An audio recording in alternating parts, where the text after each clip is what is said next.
Nah, Kalau hari ini pemilu Pilpres Prabowo menang, lalu menunjukkan bahwa ini capres ini milik partai. Nah, itu Ini- yang menurut saya pengaruh sekali itu. Anak-anak muda ini banyak yang simpati sama Ganjar sama Mahfud. betul. Tapi hati-hati loh, Anies Muhaimin ini bisa menang. Betul.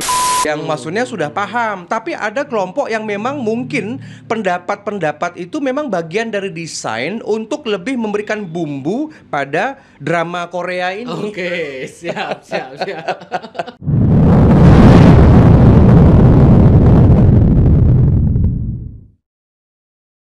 Om Swastiastu. Om Swastiastu. Haji AWK.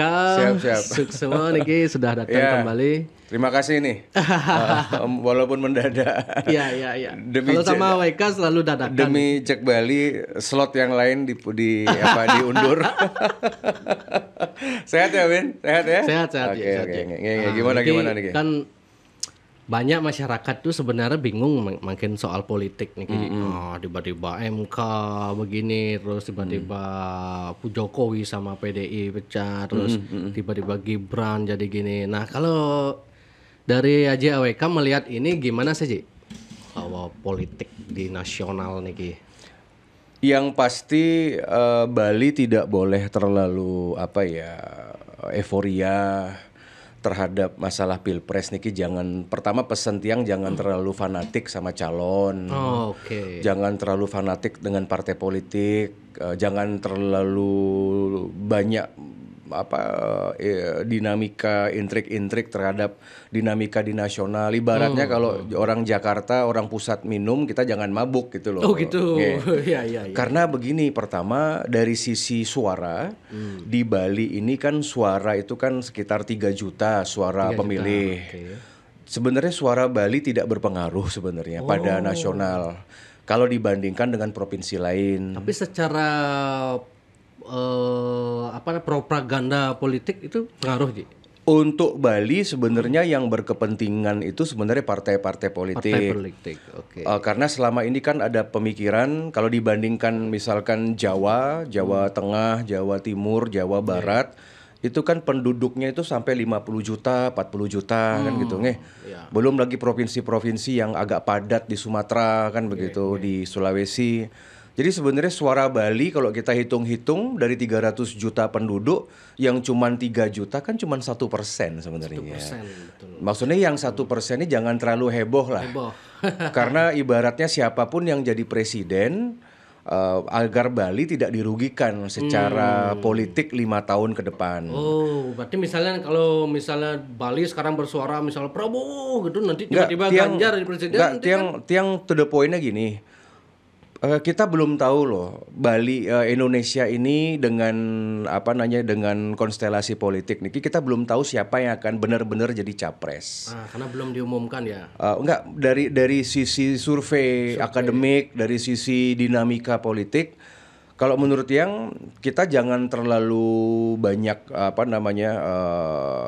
terlalu heboh lah istilahnya. Kita tentukan saja di TPS nanti gitu loh. Karena begini, kita tahu bahwa Bali ini tentu misalkan selama ini kan ada citra bahwa Bali dikuasai oleh PDI Perjuangan dan itu memang benar kan gitu Nah artinya kan sekarang kalau seandainya kemarin ada target 95% untuk Ganjar di Bali, itu kan dari PDIP kan memang wajar saja dia ada target-target gitu karena memang kita akui memang pemilu sebelumnya Pak Jokowi 92%. Memang saya agak kaget dengan target kemarin yang disampaikan Pak Wayan Koster selaku ketua partai yang mungkin 95 ya, yang tiang dengar ya. Karena dulu saja Jokowi 92%. Makin 95% sepertinya kok jauh ya. Perkiraan tiang itu mungkin sudah dapat 50% aja sudah syukur sebenarnya. Perkiraan tiang mungkin sekitar 60-70 untuk Pak Ganjar ya. Tidak seperti Pak Jokowi karena dulu contoh saya saja kan gitu Saya pribadi saja dulu tanpa melihat partai ya. Dan banyak semeton di Bali tanpa melihat PDIP pun kita sepertinya tergerak untuk dukung Jokowi gitu loh. Ya, betul. Ya. Dan kemudian walaupun Pak Jokowi dipasangkan dengan calon wakil presiden dari Ma'ruf Amin, tetap sebagai tokoh Muslim ya di Indonesia, ketua MUI kalau tidak salah, orang Bali kan tidak melihat yang dua, tapi orang Bali melihatnya yang Pak Jokowi gitu loh. Dan fenomena ini terjadi sekarang. Kenapa anak-anak muda, kenapa pemilih niki cenderung misalkan pro Mahfud, pro Ganjar Mahfud, pro Gibran Prabowo? Kalau saya tanya-tanya kepada anak-anak muda khususnya, mereka lebih cenderung sukanya dengan cawapres. Oh, cawapresnya Justru cawapresnya yang dianggap baik track record maupun mungkin tapi itu kinerja. di konteks Ganjar Mahfudnya, bukan. Kalau ada yang pilih besok Ganjar Mahfud, mungkin karena pilihan karena cenderung suka sama Pak Mahfud. Mahfud, oke. Ya, Pak Mahfud pun saya senang karena pertama pernah datang ke tempat Tiang waktu itu di kampus. Beliau secara pribadi dengan Tiang baik gitu ya, pernah ketemu beberapa kali dan memang kerjanya bagus. Tiang sebagai Komite 1 Bidang Hukum di DPD RI kalau sudah rapat dengan Prof Mahfud senang gitu. Karena memang terbuka, beliau tuh pendekar hukum gitu loh. Betul Prof Mahfud. Nah terus kalau sekarang ada orang milih Prabowo, karena Pak Prabowo kan track recordnya sudah 2 kali kalah.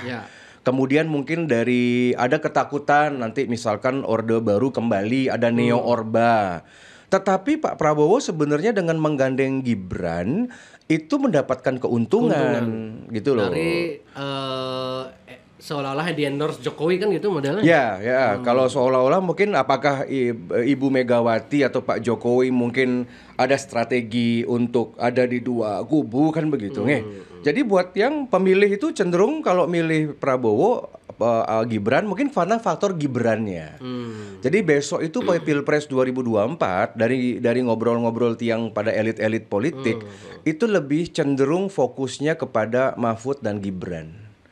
Untuk Bali fokusnya dua niki. Kalau untuk Pak Anies dan Muhaimin yang nomor 3 sepertinya agak kurang di Bali karena kita kan lebih mayoritas beragama Hindu.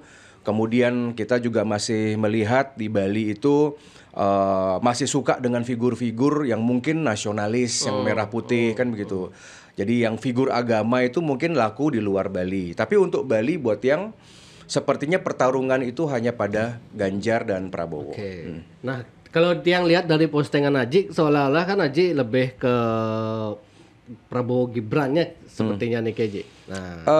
Sebenarnya adil sih, karena setiap postingan itu pasti akan ada approve dari Tiang. Seperti misalkan pada saat Bapak Prof Mahfud ditunjuk oleh Ibu Megawati, ya kita memang posting juga. Karena Pak Prof Mahfud memang teman saya gitu, baik gitu. Udah itu. Nah kalau misalkan yang Gibran dan Pak Prabowo, karena Pak Prabowo kan yang pernah ketemu rapat juga gitu ya, dan saya tahu lah kan begitu kalau Gibran memang tapi beberapa kali di Istana Presiden ketemu kan begitu jadi memang sahabat, apalagi dengan Kaisang ya, Mas Kaisang kan baik begitu. Jadi secara batin kalau Tiang dari keluarga Puri Tegah Kori, gimana Tiang nggak sayang sama Jokowi? Karena Pak Jokowi 3 kali datang ke Bali, mampir ke istana gitu loh maksudnya. Ke istananya Mancowarnyo. Jadi Pak Jokowi ada mampir ke Museum Soekarno, datang juga ke Istana Mancawarna. Tiang kalau ada rapat-rapat, sidang paripurna, metan acara di Istana Presiden selama 9 tahun ini. Dari 2014 Tiang dan Pak Jokowi ada di pemerintahan dan menang pemilu, memang baik Pak Jokowi dan keluarga gitu kan. Itu kan tidak bisa dihilangkan sekejap begitu. Dan menurut Tiang kenapa Gibran nggak apa-apa Mas Gibran itu dibully, dijelekkan, cuman saya sayangkan mantan nih. Sebentar Tiang akan sampaikan perhitungannya Tetapi intinya gini, kita kan negara hukum. Mahkamah Konstitusi itu sudah ketok palu. Mahkamah Konstitusi ini sama dengan Mahkamah Agung, sama dengan pengadilan. Jadi sebenarnya terlepas dari yang mengajukan tentang cawapres umur 35 dan macam-macam, Kalau kita lihat secara hukum yang benar kan tidak Pak Jokowi yang mengajukan, tidak Mas Gibran sebagai yang menggugat. Yang menggugat ini mungkin partai-partai atau yang dikabulkan kan mahasiswa yang dari Solo kalau salah ya. Artinya secara hukum beliau-beliau itu kan tidak terlibat. Jadi jangan pikiran kita liar gitu loh ya. Ini disuruh ini. Bisa jadi ini kan ini peluang juga untuk ke depannya kan. Bagusnya adalah ke depan anak-anak muda di bawah umur 40 siapapun ya, milenial itu ada ya satu jurisprudensi, ada acuan hukum untuk bisa menjadi pemimpin kan gitu Sebenarnya itu mantan dan sekarang gerakan anak muda ini kan luar biasa. Contoh misalkan sejarah kita Bung Karno itu menjadi ketua Partai Nasional Indonesia itu umur 26 tahun. Ya, 26 tahun di Bandung. Kemudian mau jadi presiden Bung Karno itu umur 44 loh ya, 17 Agustus ya. Itu masih muda lah kan begitu Arya Wedakarna jadi senator umur 34 loh. Tiang kan produk pemilu kan begitu Dan dalam artian banyak kok pemimpin-pemimpin muda di dunia itu yang di bawah underage 40. Jadi artinya jangan karena kita persaingan politik ini yang Tiang sesalkan, justru anehnya yang menyerang Gibran itu bukan dari kubu misalkan dari kelompok ketiga. Atau kelompok yang selama 9 tahun yang tidak suka dengan Pak Jokowi. Justru yang banyak menghantam Gibran misalkan dari PDI justru banyak kemungkinan bagi pendukung Jokowi atau pendukung partai politik ini kan begitu. Itu yang Tiang sayangkan. Jadi mereka ini tidak terus terang kalau ini desain gitu loh.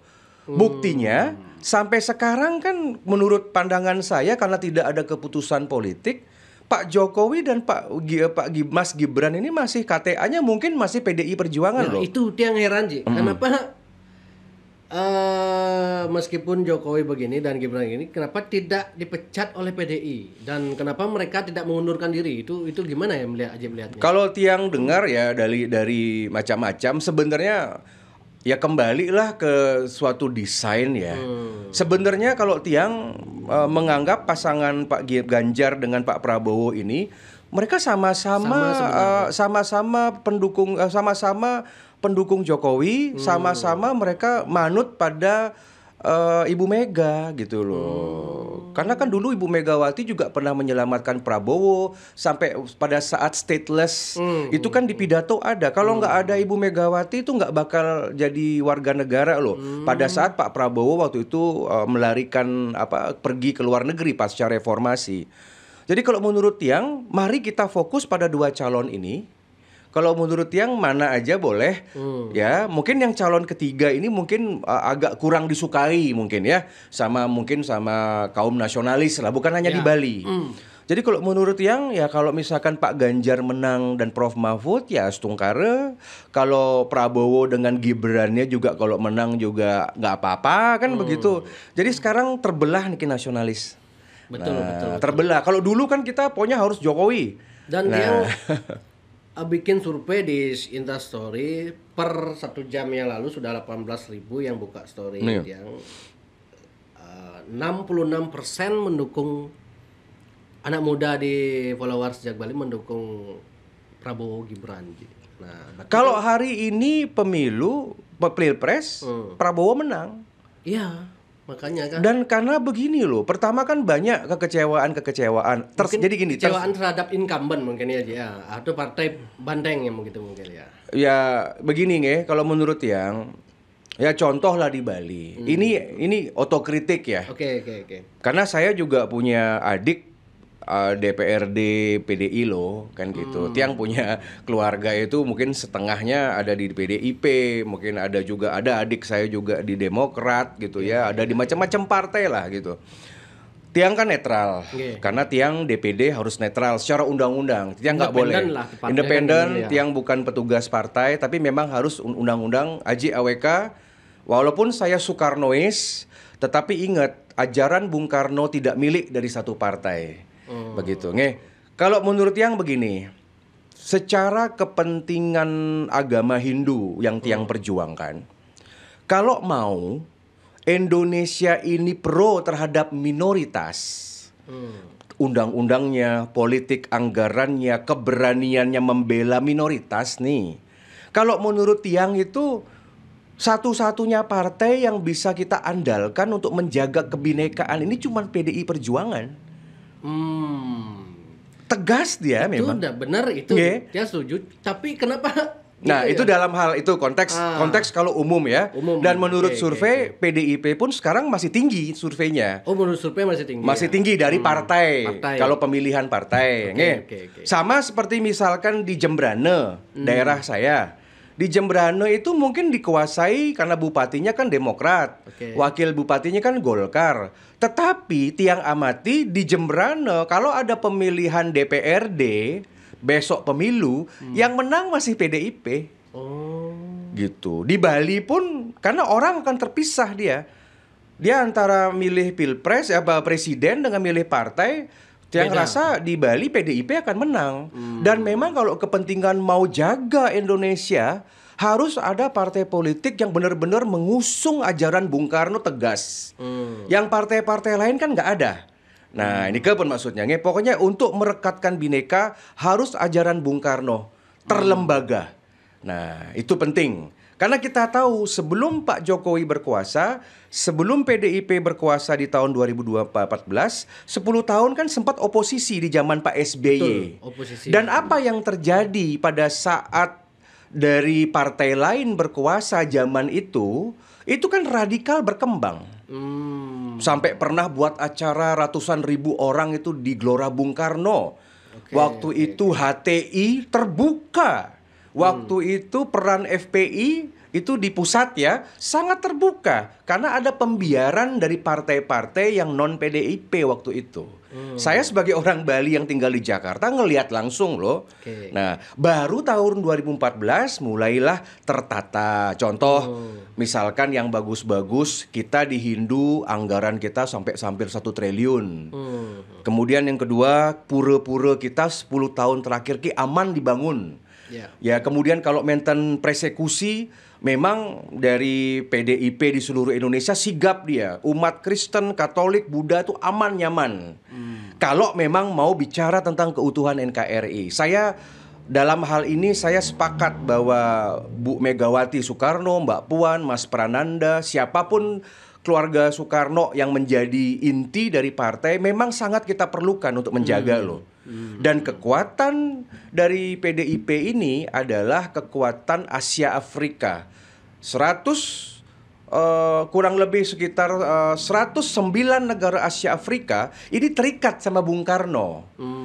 Nah, dan yang boleh bicara tentang itu ya jelas partai nasionalis. Itu untuk pemilu partai. Untuk pilpres akan berubah. Nah, pilpres berubah karena pilpres lebih ke figur. Mungkin banyak semeton Bali akan coblos PDIP, tapi dia nggak coblos Ganjar. Ya, mungkin ada yang kecewa tentang sepak bola, ada yang mungkin yang paling banyak terkait dengan kepemimpinan Pak Koster pasti kan. Kepemimpinan Pak Koster sangat berpengaruh di Bali. Betul. Artinya mereka berpikir logika.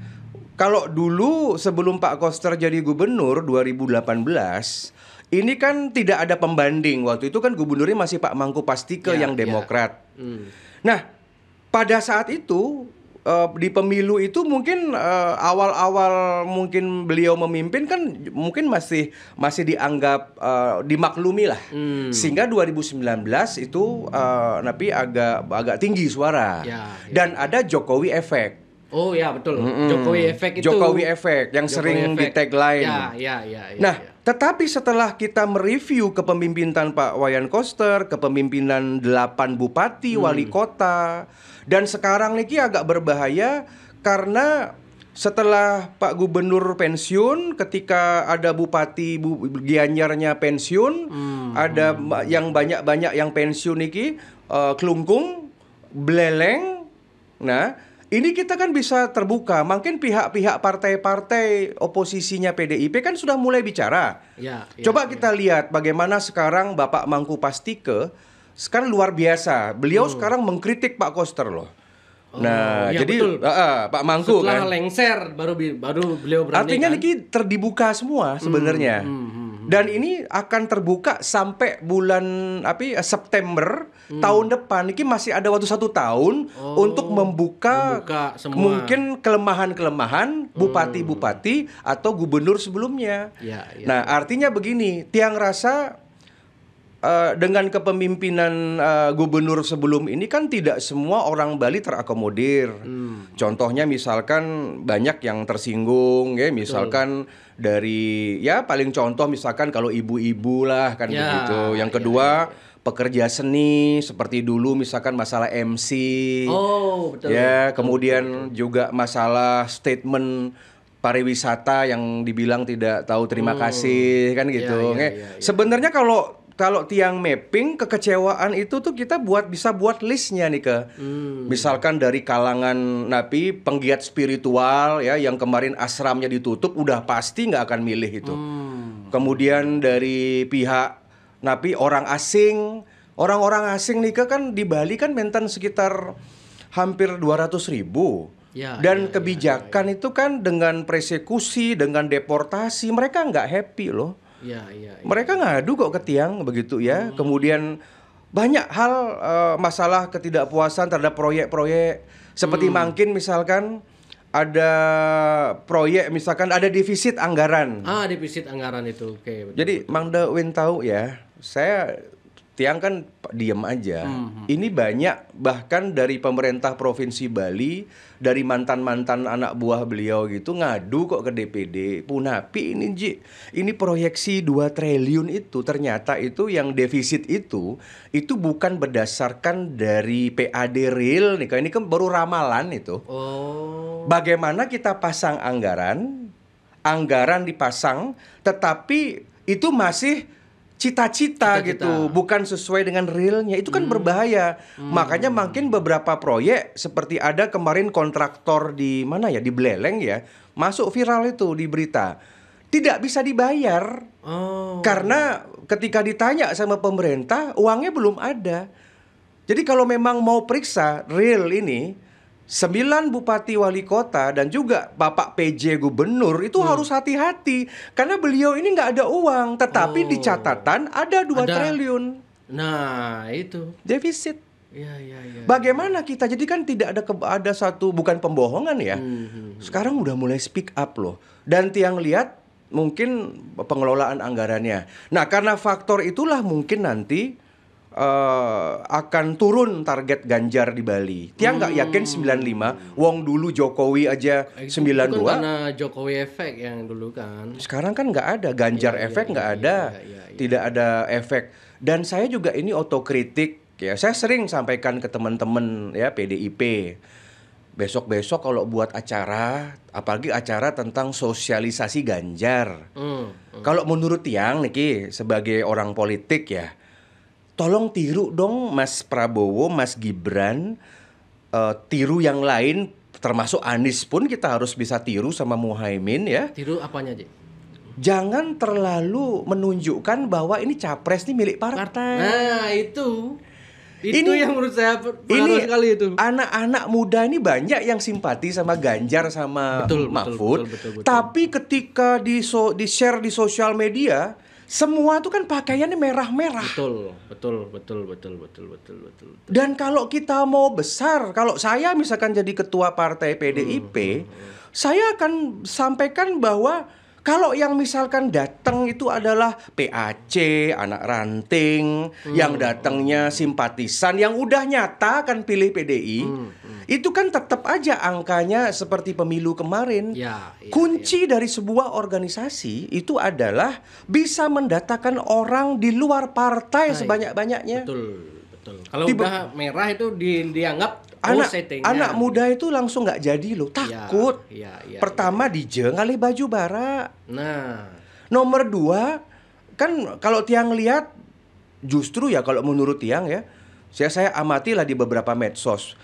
Yang ditampilkan pada saat acara itu cuman wajah-wajah bupatinya, ketua-ketua partainya, PAC, DPC, DPR, DPRD yang terkenalnya. Nggak pernah ngelihat sosok di luar itu. Jadi kan orang kan memikir itu elitis. Mungkin itu penyebab nanti akan kurang suaranya Pak Ganjar. Betul. Makanya saya akan sampaikan ke Pak Ganjar. Saya akan sampaikan nanti ke Prof Mahfud. Ya kebetulan saya besok ke Jakarta. Saya akan sampaikan jangan begitu caranya. Makanya ketika Pak Ganjar tidak lagi memakai baju garis-garis gitu, saya seneng. Itu kalau pakai begitu indetik, nggak bagus. Karena kalau tiang amati sih kebetulan tiang suka juga mengamati politik nih kayaknya ya dari 2014 sebenarnya partai politik kan sudah kehilangan kepercayaan dari Pilpres Jokowi dulu ini sehingga waktu itu diciptakanlah iklim relawan kan waktu itu Jokowi meminta mungkin jangan kampanye, jangan pakai baju merah, kotak-kotak, bahkan baju-baju kaos-kaos hitam putih gitu tanpa. Sekarang berbeda. Kalau dulu baju kotak-kotak Jokowi Ahok di Pilkada Jakarta 2012 masih oke, karena itu kan baru awal-awal. Karena waktu itu kan memang ada perlawanan lah ya. Karena setelah 10 tahun ini kan Indonesia kan dikuasai sama partai lain gitu. Tetapi ingat, pemilih yang tahun depan berumur 17 tahun, ya, dan mereka 11 tahun yang lalu mereka baru berumur berapa tuh? Masih 6 tahun, baru 6 tahun. 6 tahun lah ya. Teori yang 11 tahun yang lalu 2012 dan 2004 nggak bisa dipraktekkan sekarang. Termasuk pun timnya Pak Prabowo, ya, Gerindra dan kawan-kawan. Mungkin kalau semakin banyak ada satu pakaian partai, tahu kan kalau bajunya Pak Prabowo kan baju tactical ya, yang putih-putih, itu juga akan meredius. Yang paling bagus contoh itu adalah lihat bagaimana Pak Anies dan Pak Muhaimin. Gimana itu? Itu bebas beliau tidak walaupun didukung Nasdem, beliau nggak akan identik sama satu partai. Bebas. Jadi maksudnya gimana? Pakaiannya kan warna-warni, bebas. Ketika ada jalan sehat, ketika ada acara, bebas lihat ini kampanye Anies Muhaimin. Hati-hati loh, Anies Muhaimin ini bisa menang. Betul. Karena yang nasionalis sudah ribut.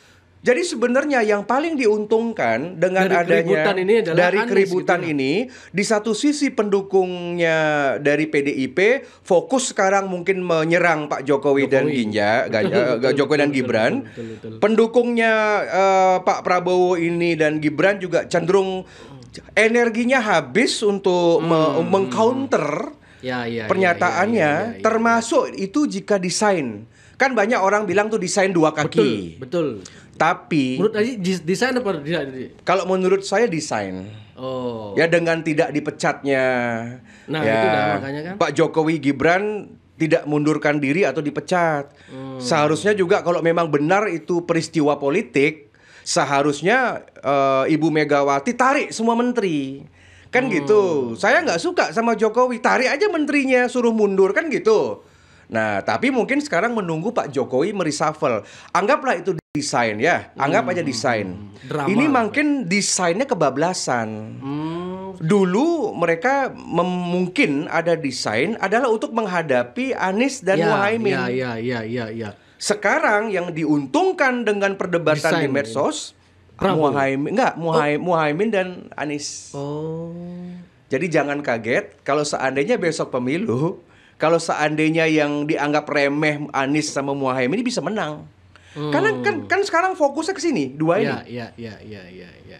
Nggak ke sini. Harusnya ke sini fokusnya. Dan saya kemarin kan datang di Jawa Timur.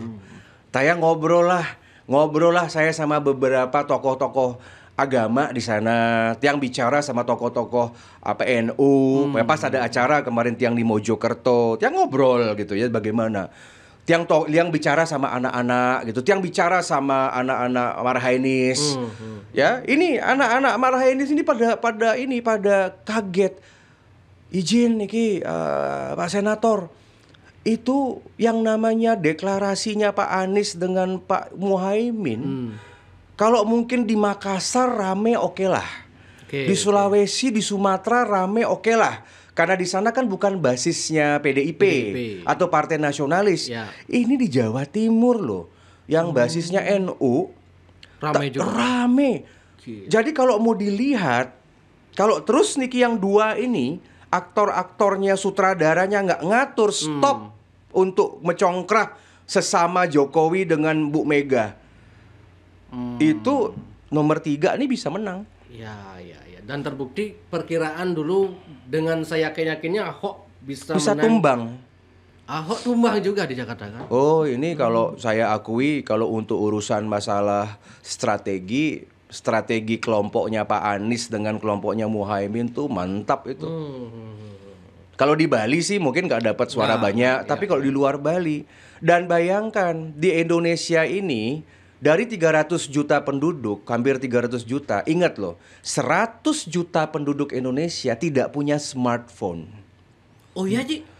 100 juta. Jangan kita bicara tentang daerah Jawa Bali, kita bicara petani-petani, nelayan, kita bicara orang-orang desa yang mereka cuman punya handphone jadul, yang mereka nggak berkepentingan, yang jam 6 sore maghrib dia pulang, kemudian istirahat, dia nggak pernah lihat TikTok, Instagram. Itu yang disasar. Itu yang digarap. Oh, oke. Jadi kita ribut makanya Tiang live semua grup-grup yang tentang Pilpres ini, karena menurut saya nggak efektif.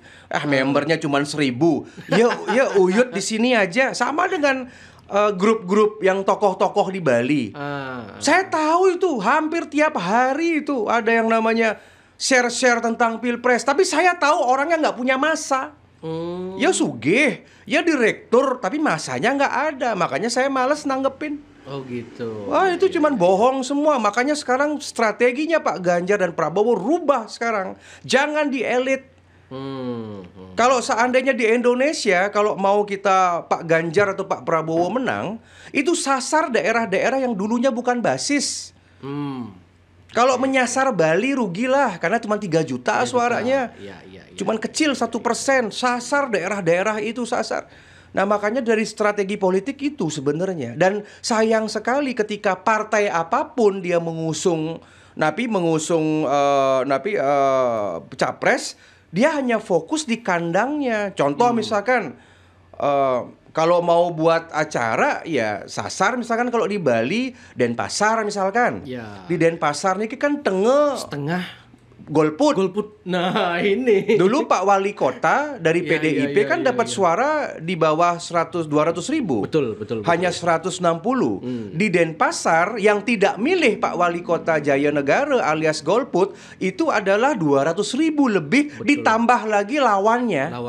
Nah. Jadi sebenarnya legitimasi secara angka itu kecil. Betul. Makanya bupati-bupati tipis. Di Bali itu cuma 40, 50. Ya, dan kita lihat Pak Bupati Badung misalkan yang diandalkan 2024 udah nggak jadi lagi, nggak bisa nyalon. Betul. Dan daerah Pak Beleleng dengan dicoretnya dari semeton kita dari istrinya Pak mantan bupati, dicoretnya itu dengan potensi sekian ratus ribu suara, bisa jadi loh kan. Ya saya melihat ya pasti beliau kecewa. Oke. Itu akan, kalau saya catat semua, saya petakan semua. Tiang udah tahu kok di Bali ini siapa nanti partainya yang akan menang, mana yang tipis, mana yang kalah.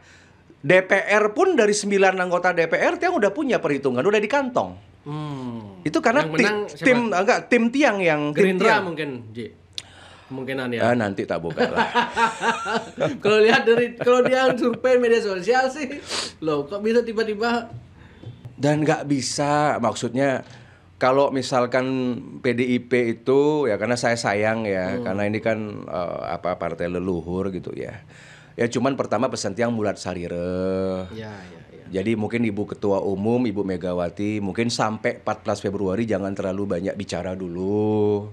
Ya namanya beliau Ketua Umum kan prerogatif, tapi nanti semangatnya beliau tuh nanti digoreng-goreng gitu loh maksudnya. Kemudian kalau rapat jangan suka-suka live.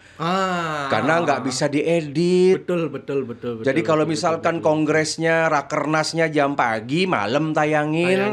Yang sensitif cut itu.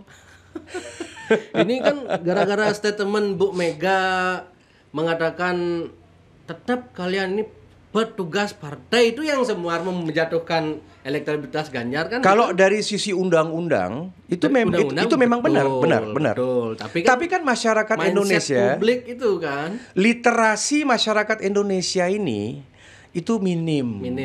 Mereka tidak baca undang-undang, ya bahkan mungkin orang partai pun tidak baca loh undang-undang kan gitu, nge.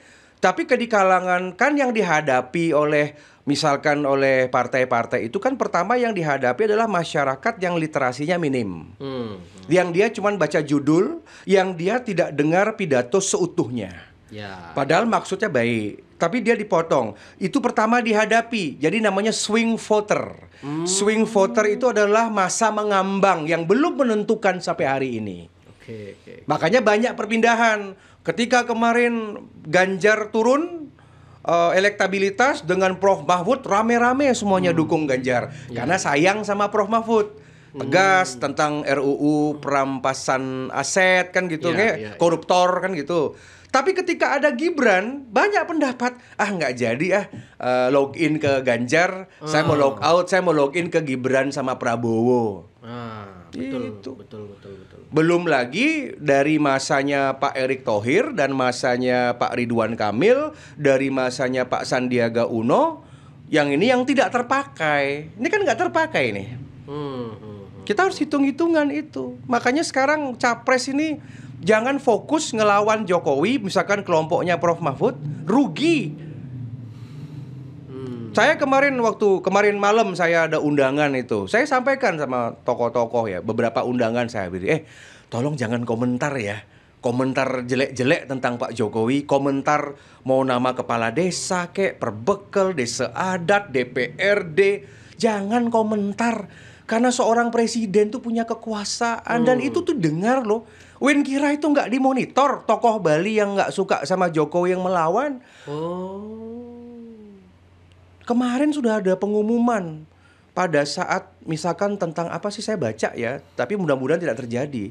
Sekarang itu kan ada pidato beliau itu yang mengatakan akan yang namanya desa-desa itu kan. Hati-hati loh, dana APBN desa tuh kan diaudit. Lihat aja akan ada gelombang tsunami. Wong menteri yang di sebelahnya Pak Jokowi aja, walaupun saya yakin tidak campur politik ya, itu bisa KPK kok. Dalam waktu dekat katanya ada banyak yang akan Ketua KPK aja digeledah sama Polri. Betul. Presiden tuh punya kekuatan, makanya sekarang saya minta dengan hormat para bupati, wali kota yang orang partai, udah harus menghormati presiden, hormati ketua umum, jangan terlalu expose. Nanti kalau misalkan semua tercatat track record, tiba-tiba mampir KPK ke sana, namanya orang kecewa. Nah, yang heran Ji, banyak yang menyebut ini drama, konflik antara PDI dengan Jokowi niki, tapi kok bisa ada statement dari tokoh-tokoh politik yang nyerang Jokowi, kemudian statement Ahok, statement bahkan di grup-grup rel pendukung Jokowi yang dulu tiba-tiba yang orang-orang partai ini tiba-tiba juga ikut mengkritik Jokowi di medsos, yang lihat tokoh-tokoh PDI juga menyerang Jokowi. Nah, ini kalau drama nih kok ada dua kelompok itu. Gitu ya? Ini kan teman-teman, itu kan teman-teman semua. Dua kelompok. Pertama, mereka yang belum dikasih tahu tentang skenario itu. Ada orang yang nggak tahu, kan nggak mungkin yang namanya DPP kan nggak mungkin sampai ke tokoh-tokoh. Yang itu kemungkinan pertama karena nggak tahu. Memang disengaja. Makanya sekarang pendapatnya Mas Adrian Napitulu itu kan lebih soft. Beliau kan kemarin ketika bicara, ya sudah saya nggak, maksudnya kurang lebihnya ya terhadap Gibran cawapres, beliau kan soft. Yang penting kita sekarang fokus menangkan Ganjar, nggak ngejawab pertanyaan. Nah itu mungkin yang sudah di brief, yang maksudnya sudah paham. Tapi ada kelompok yang memang mungkin pendapat-pendapat itu memang bagian dari desain untuk lebih memberikan bumbu pada drama Korea ini. Siap. Iya, bagusnya kan semua diatur. Cuman yang membuat tiang sedih adalah dua skenario Ganjar dan Prabowo, Gibran, Ganjar, Mahfud harus ada satu yang dikorbankan. Betul. Apa itu? Misalnya tokohnya Enggak, salah satu capres kan harus kalah. Betul. Itu aja. Betul. Dan saya akan yakin kok, misalkan ketika anggap Niki, makanya di status tiang kemarin itu saya agak aneh loh kemarin ngelihat pidatonya Mas Gibran ya pada saat deklarasi. Itu kayak sudah kemasukan ruhnya Jokowi gitu maksudnya. Gimana?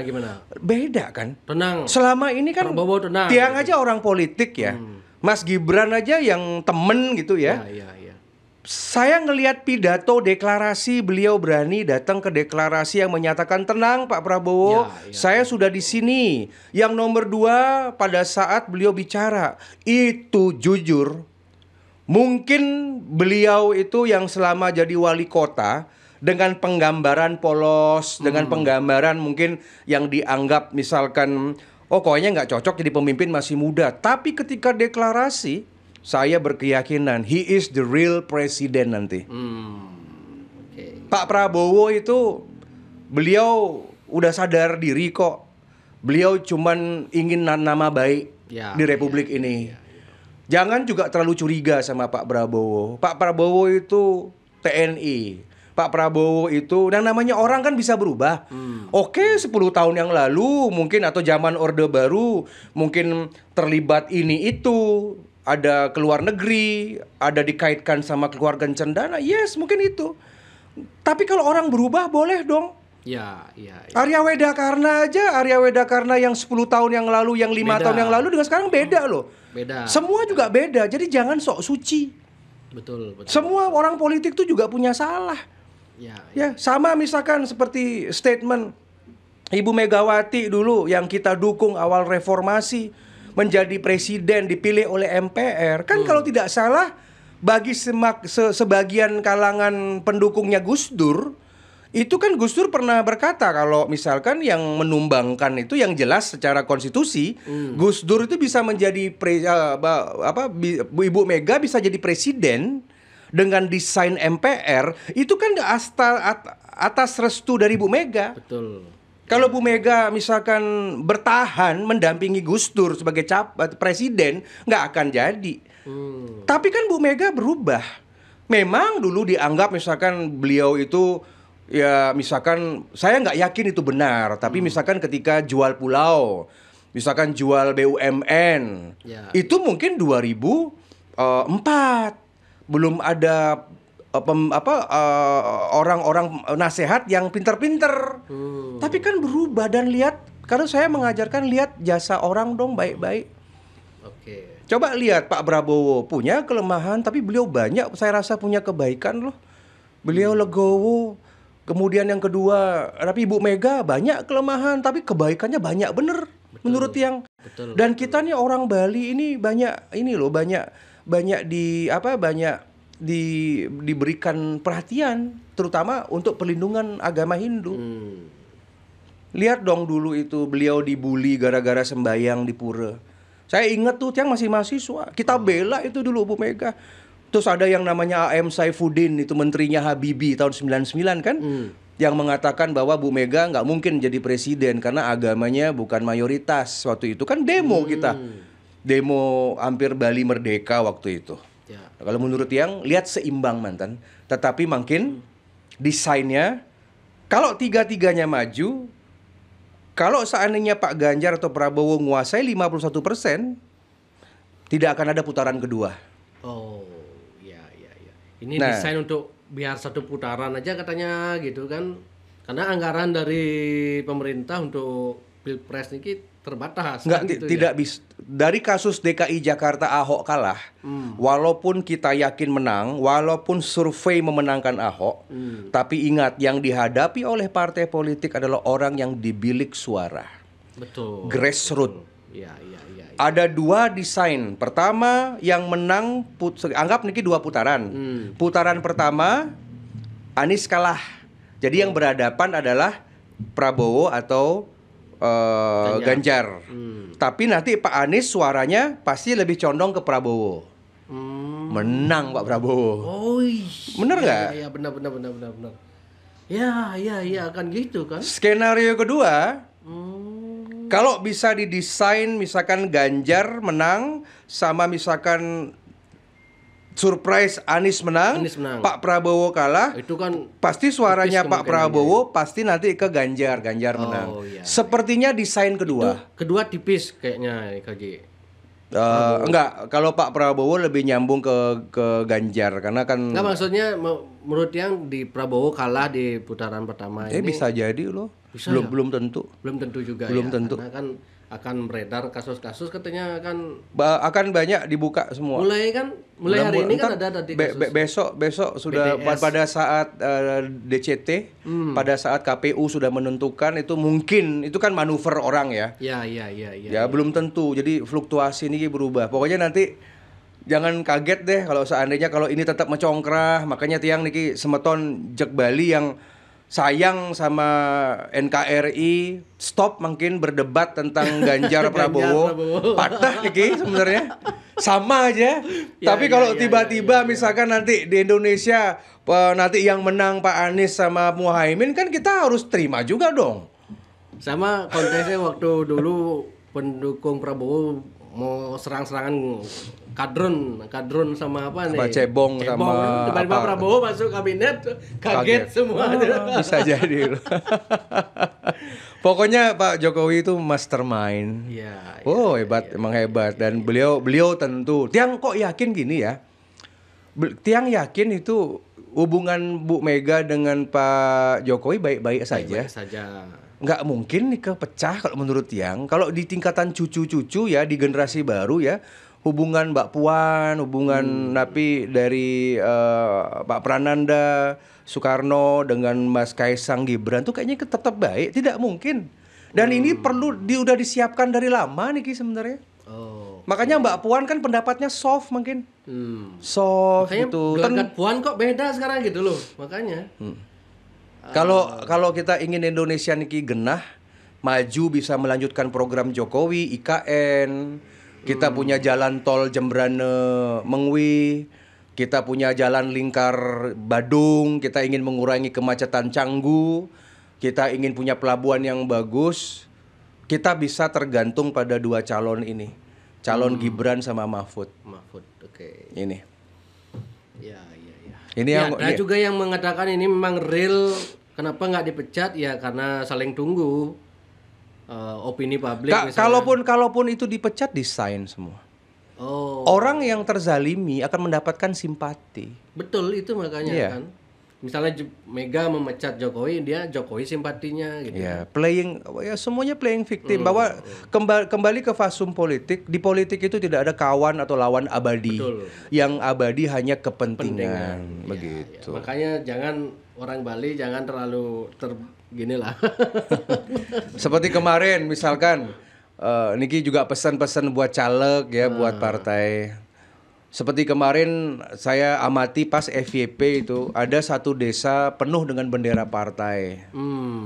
Ini kan biasanya yang penuh-penuh begini kan Tabanan, kemudian Gianyar itu yang kalau Badung udah heterogen ya, Denpasar apalagi sudah heterogen, Beleleng itu sudah oke masih bisa ada dibilang kandang banteng gitu ya. Karangasem mungkin dengan kinerja bupatinya yang kurang maksimal itu mungkin agak down ya. Klungkung juga sama ya. Artinya menurut Tiang kemarin ketika FYP itu bendera-bendera partai, kita lihat pendapat netizen, pendapat anak muda. Gitu ya, bilang Pak tengaruh Pak. Betul. Bapak tapi niki naruh bendera besar-besar nggak ngaruh kok. Yang penting hati nurani. 99% pendapatnya anak muda gitu. Ya. Yang baliho. Pokoknya saya pesen kalau yang misalkan ada di sana misalkan apa yang banyak-banyak ya. Boleh kalau baliho boleh. Ya, seperti AWK pun karena maintain ada satu syarat untuk sini boleh-boleh saja. Tapi mungkin itu nggak efektif lagi.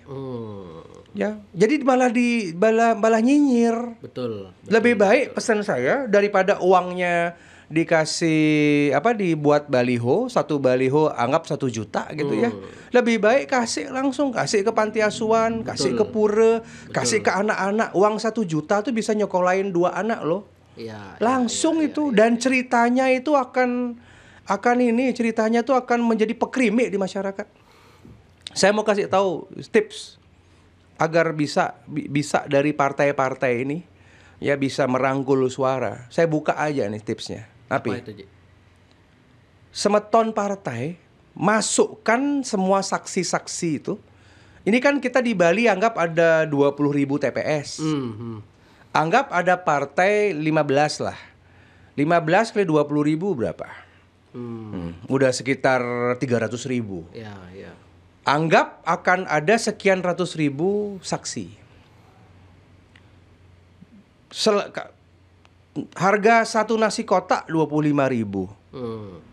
Ganti itu dengan apa? Dengan bukan uang. Saksi ini kan dimasukkan program BPJS Ketenagakerjaan. Win tahu nggak Indonesia sudah punya BPJS Ketenagakerjaan, bayar cuma 16.800 per bulan. Kalau misalkan orang yang sudah ikut anggota itu mati, kecelakaan, mati karena alami sakit, gantung diri, semua jenis kematian, yang penting mati. Langsung BPJS Ketenagakerjaan itu langsung bayarin orang itu 42 juta. Oh, meskipun Mandiri, ada 2 program, dia menjadi karyawan perusahaan atau mandiri dia daftar sendiri. Yang penting 16.800 per bulan. Kalau punya bapak, punya ibu yang penting di bawah umur 65, daftarin itu. Misalkan anggap mereka akan ngelatih saksi niki Januari, Februari, Maret. Januari awal ini ada pelatihan, Februarinya nih ke pemilu, ada gugatan macam-macam sampai ke mahkamah. Anggap bulan Maret lah tuntas. Bayarin 3 bulan. Jadi kalau ada saksi, niki saya berikan tips kepada anak-anak partai, apapun partainya. Jangan cuman minta dibayar 50.000 dikasih uang makan, jangan minta BPJS.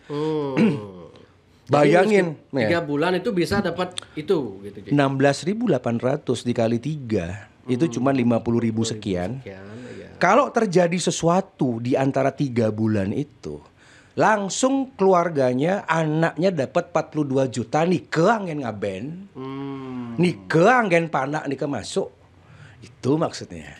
Dan seluruh rakyat bisa, petani, seniman, subak, online daftarnya lewat perisai juga bisa. Saya bantu Niki. Nanti setelah 3 bulan mau diperpanjang lagi mandiri nggak apa-apa. Kan cuma 16.000, lebih murah daripada arak sama rokok. Ya. Bayangin banyak orang di Bali ketika meninggal, orang tuanya, kakeknya, saudaranya bingung cari uang, biaya ngaben kan tinggi. Betul. Si anaknya bingung, ibunya. Zaman sekarang kremasi kan?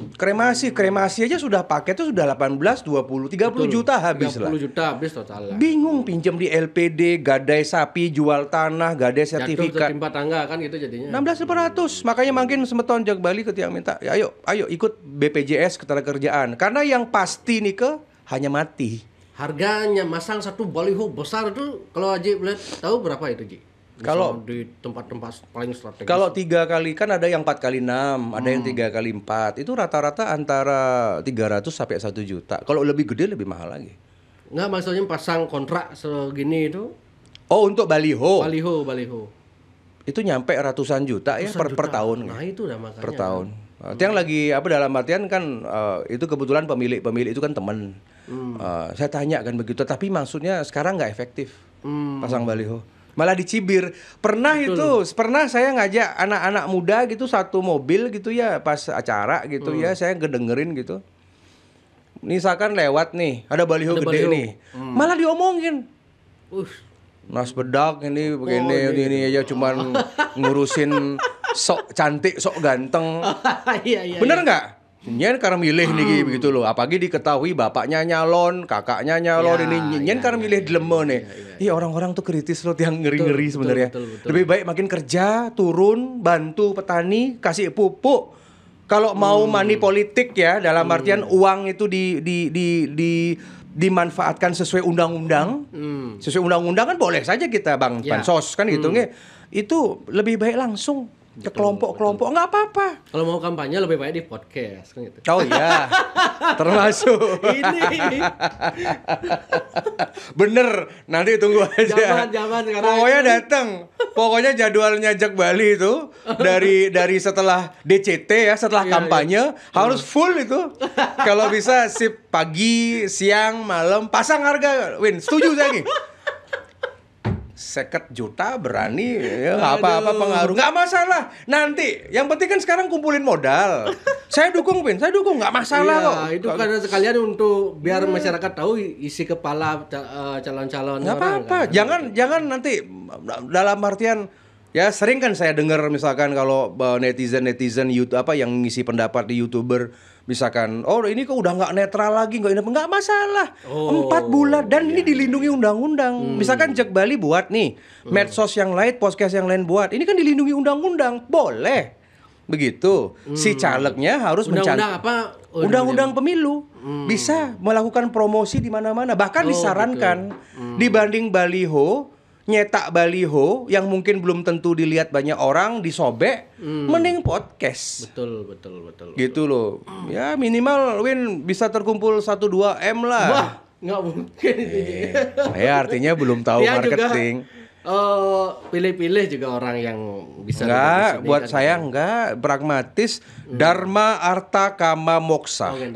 Catur Purusa Arta. Win punya keluarga, punya anak, punya istri. Jak Bali harus bertahan, punya studio sendiri. Masalahnya punya keluarga ini yang beratnya. Dulu masih belum harus beli kamera baru. Saya dukung.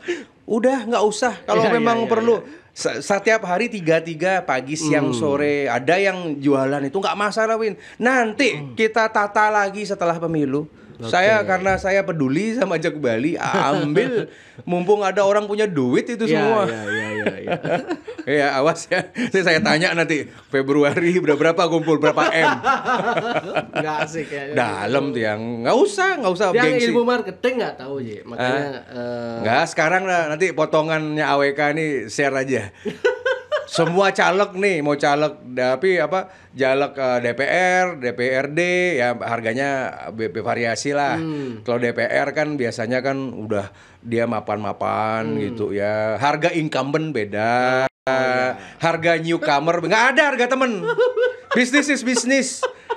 Karena saya mau Jak Bali nih bertahan sepanjang masa. Perlu duit Win. Udah Win.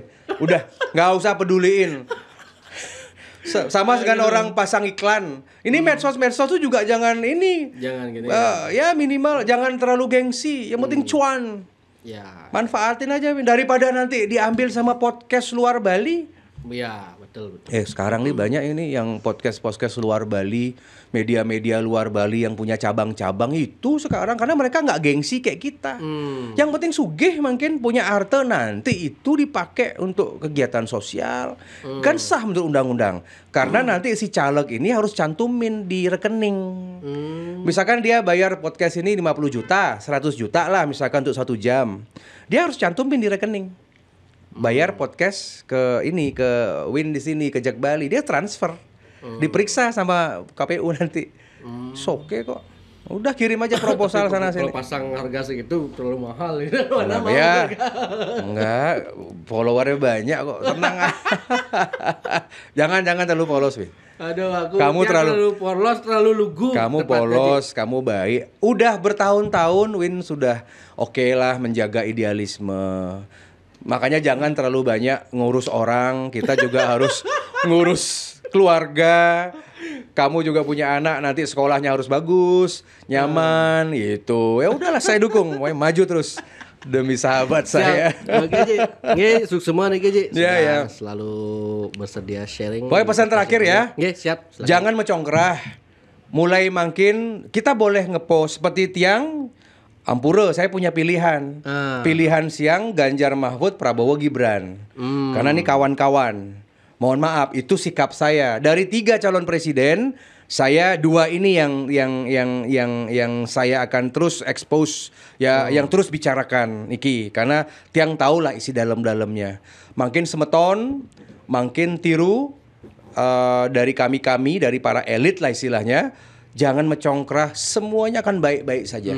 Ya, jangan berpendapat di medsos, jangan nanti ada pencemaran nama baik, jangan kita menjelekkan Bu Mega, menjelekkan Pak Prabowo, Gibran, Pak Ganjar, Prof Mahfud, semua orang-orang baik akan jaga Indonesia.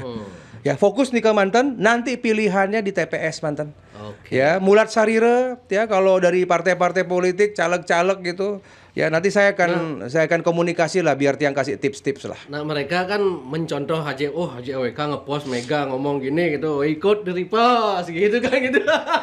Tiang adil sih, saya adil, saya senang Prof. Yang jujur ya, yang Tiang senangi Prof Mahfud dan Gibran. Oh, Saya nggak ngelihat presidennya. Oke, siap. Ya, Oke, Ji, sukses semua nih Ji. Astung gareng Sukses ya. selalu Ji Matur ya. sukses semua ya. Terima Om kasih. Santi, Om Santi. Santi, Santi. Om.